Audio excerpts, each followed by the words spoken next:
For this project, we have been looking at the resilience of the eastern band of Cherokee who lived here in Appalachia. More specifically, we have been looking at their language and the challenges they have faced. In doing so, we discovered some Cherokee legends that reflected and embody the great resilience of this people.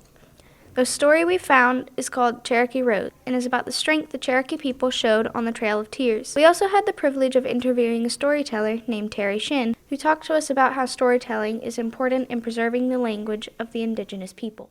Now thou he ga ga ji, chi da yo he, tu no le a da di ne di, chi da yo he. Got walk ki da la long, te ya he tu yok ti ga long. Cherokee Rose is a symbol of the hardships that the Cherokee people endured during the infamous Trail of Tears. Its white color signifies the tears of the grieving Cherokee mothers, and its gold center, the stolen riches of their homeland. Each flower has 7 leaves, an emblem of the 7 clans of Cherokee. The flower is sturdy and has a profusion of thorns to defy anyone who tries to take it. To this day, the flowers thrive along the path that the Cherokee people took all those years ago.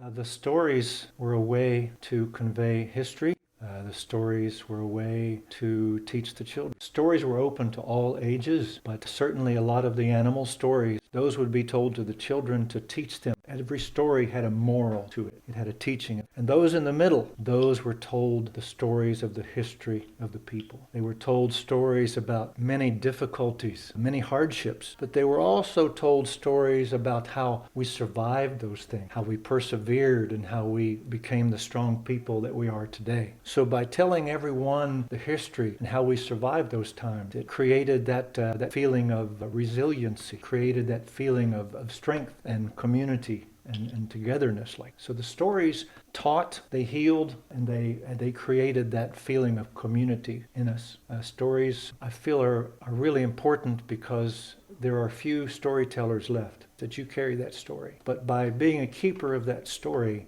and being able to relay that story builds family and builds a way of togetherness. And that is that language becomes part of who you are. And when you lose your language, then you lose part of who you are. And the languages here on Turtle Island, which a lot of people call North America, the languages on Turtle Island, they were like hundreds of different languages. The nature, the surroundings, all become part of who they are, who you are. The word in Cherokee for thank you would be wado. Now thou he ga ga ji, chi da yo.